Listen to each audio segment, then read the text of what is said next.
नमस्कार मित्रों। देखिए, जितने भी विद्यालय बनते हैं, जिन्हें मान्यता मिलती है, वो सभी, चाहे सरकार से उनका खर्चा मिलता हो, तनख्वाह यानी वेतन आता हो या ना आता हो, लेकिन वो सभी के सभी एक एनजीओ के अंतर्गत चलते हैं, जिसको हम स्वयंसेवी संस्था भी बोल देते हैं। यानी वो संस्थाएं इसलिए उन्हें मान्यता दी जाती है कि वो इस समाज की भलाई के लिए कार्य करेंगे, शिक्षा प्रसार का काम करेंगे, समाज की भलाई का काम करेंगे। एक प्रबंध समिति बनाई जाती है और वो प्रबंध समिति के अंतर्गत फिर मान्यता होती है और वो मान्यता के अंतर्गत फिर वो स्कूल चलाया जाता है।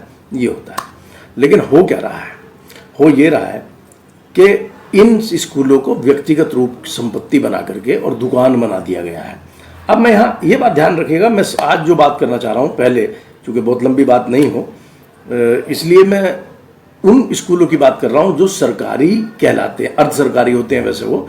यानी प्रबंध समिति होती है जिनका स्कूल है, जिन्होंने स्कूल बनाया है, उसके बाद सरकार से उन्होंने उनकी शर्तों पर मान्यताएं ली हैं, अपनी कमेटी बनाई है और सर्टिफिकेट्स उन्हें वहाँ से सरकार से मिलते हैं।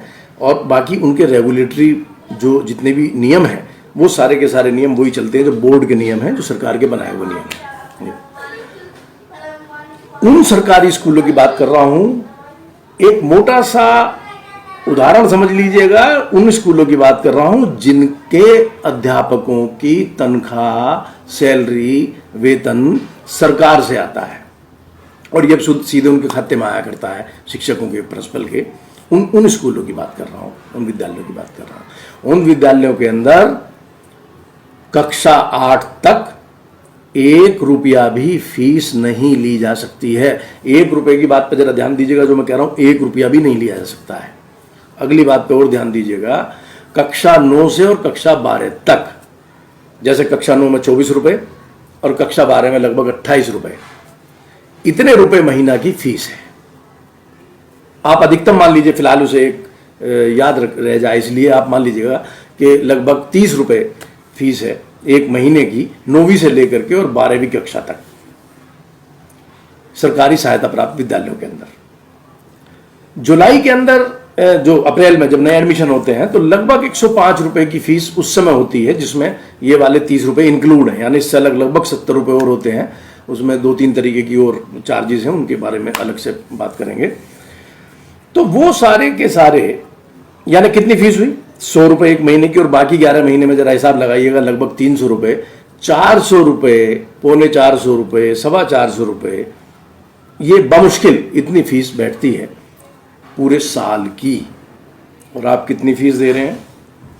आपका बच्चा सरकारी स्कूल में अगर पढ़ रहा है, सहायता प्राप्त विद्यालय में, आप कितनी फीस दे रहे हैं? है अंदाजा आपको? यहाँ एक बात याद रख लीजिएगा, ये मेरे पास ये आदेश रखे हुए हैं, मैं इन्हें आपको दिखाऊंगा भी। ये आरटीआई के माध्यम से भी मंगाए गए हैं और वैसे भी आदेश मंगाए गए हैं। देखिए, ये आदेश पढ़िएगा आप, और इस आदेश में आप देखेंगे, अभी आप पढ़ तो नहीं पाएंगे, लेकिन किसी को कॉपी चाहिए, मैं कॉपी उसकी दे दूंगा आपको। देखिए, ये आदेश ये है कि कक्षा 8 तक 1 रुपया भी नहीं लिया जा सकता है किसी भी रूप में, किसी भी बहाने से, किसी भी रसीद के द्वारा।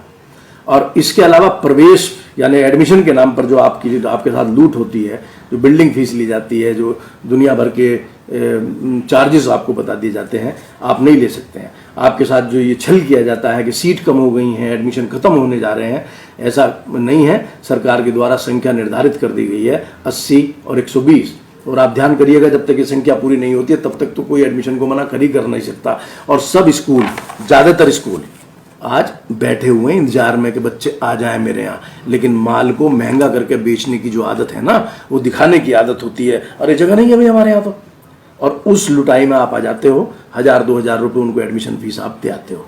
हर महीने 25 रुपये के साथ वो कहते हैं कि साहब 75 रुपये दीजिएगा, आप चुपचाप 75 रुपये दे आते हैं। बहुत से लोग 6 महीने की एक साथ ले लेते हैं, 6 महीने की फीस के साथ 500-600 रुपये आपसे ठग लेंगे। जहां सरकारी वेतन आ रहा है वहां 1 रुपया भी अतिरिक्त अगर लिया जाएगा तो प्रधानाचार्य, प्रबंधक और लेने वाला शिक्षक, ये तीनों दोषी हैं। और मैं उस कड़ी भाषा का इस्तेमाल नहीं करना चाहता, चूंकि मैं भी शिक्षक हूं और विद्यालय से जुड़ा हुआ हूं, कि अगर कोई सबूत इनके खिलाफ आप लोग दे देते हैं, वीडियो बना करके दे देते हैं, या किसी गवाही के माध्यम से उनके खिलाफ आप कोई तहरीर दे देते हैं, उसे सिद्ध कर देते हैं, तो फिर उन्हें उसी दिन जेल जाना होगा, ये आप समझ लीजिएगा। और मेरे 1 रुपये शब्द पर जरा खास ध्यान दीजिएगा। कि सरकारी फीस से अलग 1 रुपया भी किसी भी बहाने से नहीं लिया जा सकता है। बहुत सारे ड्रामे किए जाते हैं इस फर्जी फीस को लेने के लिए। कहा जाता है बहुत खर्चे हैं, स्कूल के बहुत खर्चे हैं, सरकार से मिलते नहीं हैं। ये जो उनसी फीस में बतला रहा हूँ 25 रुपये महीना, ये जो 30 रुपये महीना 25 रुपये महीना, इसमें केवल स्काउट का 2 रुपये और 1 रुपया रेड क्रॉस का, ये 3 रुपये ऐसे हैं जो सरकार के खाते में डालने पड़ते हैं। 2 रुपये स्काउट में जाते हैं, स्काउट की अलग से फीस ठग ली जाती है, 1 रुपया रेड क्रॉस में जाता है। बाकी इसके अलावा जितना पैसा है, यानी अगर किसी विद्यालय में 1000 बच्चे हैं और ये 30 रुपये महीना की जो फीस है और 70 रुपये हो गए जुलाई में, यानी ये जो 1 महीने के 30,000 जुलाई से अलग, जुलाई में तो हो गए 1,30,000 और बाकी में भी 30,000 रुपये तो उन्हें तब भी स्कूल को ही अपने खर्चे के लिए मिल जाते हैं। वो जो फीस है जिसे हम सरकारी फीस कहते हैं, स्कूल के खर्चे के लिए है, गरीब बच्चों की मदद के लिए है, बिल्डिंग बनाने के लिए है, उसके अंदर रंगाई पुताई के लिए है और अलग से जो भी आते हैं। और फिर अगर वो कहता है सरकार से कुछ आता ही नहीं है, तो आप लोगों ने काहे को संस्था बनाई थी भाई, और अगर आप इस संस्था को चलाने की स्थिति आपकी नहीं है तो फिर छोड़ दीजिए, इस बात को खत्म कर दें। काय को चक्कर में पड़े हुए हो, बंद कर दो अपना स्कूल। अगर आप पैसा खर्च नहीं कर सकते, अगर आप स्वयंसेवी संस्था नहीं है, अगर आप एनजीओ नहीं है, लूट मस्ती है। अल्पसंख्यक संस्थान खास तौर पर इस बात के लिए बनाए जाते हैं कि अल्पसंख्यक संस्थान लोगों की मदद करेंगे, लोगों को सिखाएंगे, अपने धर्म का प्रसार करेंगे। लेकिन आप देख रहे हैं सबसे ज्यादा लुटाई अल्पसंख्यक संस्थानों में ही हो रही है और हम लोग बोलने को तैयार नहीं है। वहाँ मुस्लिमों के बच्चे, दलितों के बच्चे सबसे ज्यादा आज की तारीख में पढ़ रहे हैं, सवर्णों के बच्चे वहाँ बहुत कम है। लेकिन इसके बाद भी कोई विधायक, कोई सांसद, कोई सभासद बोलने को तैयार नहीं है। तो ये बात मैंने इसलिए बतलाई कि जो लोग कह रहे हैं कि 3 महीने की फीस माफ होनी चाहिए, अरे फीस माफ तो जब होनी चाहिए जब फीस हो। जब फीस ही नहीं है तो माफ किससे कराओगे? लूट अगर कहीं हो रही है तो उसे आप ये नहीं कह सकते कि माफ कराइएगा। लूट तो फिर लूट है। कोई जो फीस आपको बता दी गई है, इसमें से सरकार माफ भी अगर नहीं करती है तो 25 रुपये 30 रुपये महीना में आप पर कोई फर्क नहीं पड़ने वाला है। फर्क तब पड़ता है जब इसके साथ में 100 रुपये 200 रुपये 300 रुपये महीना आपसे ठग लिए जाते हैं। ये सरकारी स्कूलों की बात मैं कर रहा हूँ जहाँ सरकार से वेतन आता है, उनकी अपनी जो आमदनियाँ हैं, अगर उस विद्यालय में कोई दुकानें हैं, अगर उस विद्यालय को खेती की जमीन है, तो वो पैसा भी स्कूल के अंदर ही लगाना उनकी बाध्यता है। अपने अधिकारों को समझिए। तो अब की बार ध्यान रखिएगा और ये फीस आपसे कोई मांगे नहीं। अगर इस वीडियो को आपने फैला दिया तो आप समझ लीजिएगा आपसे मांगने की हिम्मत ही कोई नहीं करेगा। आप जहाँ कहीं जाएं, जिस प्रिंसिपल के पास जाएं, जाकर के वीडियो दिखा दें और अगर वो आखिर में ये भी कहें आपसे कि नहीं साहब हम तो फीस चाहिए हमें, तो फिर उनसे रसीद मांग लो। रसीद में तो कोई दिक्कत नहीं है। उनसे कह दो कि साहब हमें एक रसीद बना करके दे दीजिएगा कि हमें इस जो रजिस्टर की फीस है 25 रुपये 30 रुपये, इससे अतिरिक्त जो फीस आप ले रहे हैं या अप्रैल के 70 रुपये 100 रुपये से अलग जो फीस ले रहे हैं उसकी रसीद बना करके दे दो। इसकी तो रसीद आप इसकी तो दे देंगे, वो सरकारी फीस की तो रसीद वो दे ही देंगे, इससे अलग की रसीद दे दीजिएगा। और अगर वो रसीद नहीं देता है तो उससे कह करके उठिएगा कि आप शिक्षा क्षेत्र में आने लायक व्यक्ति नहीं है। शिक्षा तो बड़ा पवित्र ये एक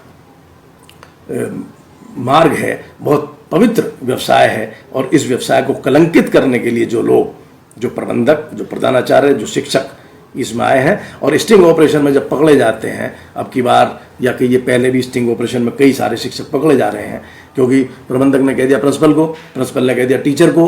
अब टीचर क्या करे बेचारा, उसे लगता है कि तेरे खिलाफ कोई कार्रवाई ना कर दें। झूठी सच्ची कोई कार्रवाई भी नहीं हो पाती है भैया, ये सब सरकार के द्वारा बने हुए सब नियम है। तो ये इसको ध्यान रखिए। एक बात रह गई है प्राइवेट स्कूलों की फीस की, चूँकि बहुत लंबी वीडियो होती है तो लोड करने में भी दिक्कत होती है, तो मैं प्राइवेट विद्यालयों की जो वीडियो है उसे फिर कल या परसों में इसको डालूंगा। मेरी बात समझ में आई हो तो इसे शेयर कर दीजिएगा, लोगों तक इस बात की जानकारी पहुंचनी चाहिए। ये आदेश हैं, ये आरटीआई के माध्यम से निकलवाए हुए आदेश हैं, ये डीआईओएस के आदेश हैं और ये सब तमाम तरह का जो यूपी बोर्ड है ये उसके आदेश हैं। ये भी ध्यान रखिएगा कि ये बात मैं उन विद्यालयों के बारे में कह रहा हूँ जिनकी तनख्वाह, जिनकी सैलरी सरकार से आती है और बच्चों की दी हुई जो फीस है वो विद्यालय में खर्च करने के लिए उनको मिल जाती है। इस ठगी से बचिए, लूट से बचिए। पिछले 4 साल का डाटा कई विद्यालयों का मेरे पास है, इकट्ठा किया है और मैं ही वो व्यक्ति हूँ। कमेंट करिएगा मेरे बच्चे अगर आपको लगे कि मैं सही कह रहा हूँ कि एक विद्यालय की फीस इकट्ठी होने के बाद मैंने वापस कराई थी और एक विद्यालय की फीस इकट्ठी होने के बाद एक आंदोलन चला था, मैं उन लोगों के नाम भी नहीं लेना चाह रहा हूँ, उस आंदोलन के बाद उस विद्यालय को भी फीस वापस करनी पड़ी थी। ये जिनका मैंने जिक्र किया, ये माइनॉरिटी विद्यालयों को तो और ज़्यादा सेवा करनी चाहिए, लेकिन वो लोग तो बिल्कुल इस बात पर उतारू हैं, भयंकर फीस ले रहे हैं। गरीब आदमी कहाँ से फीस देगा? इसका मतलब इस देश के संविधान में आपकी आस्था नहीं है। अब प्राइवेट स्कूलों की बात फिर अगली वीडियो में आपसे करता हूँ। प्रणाम।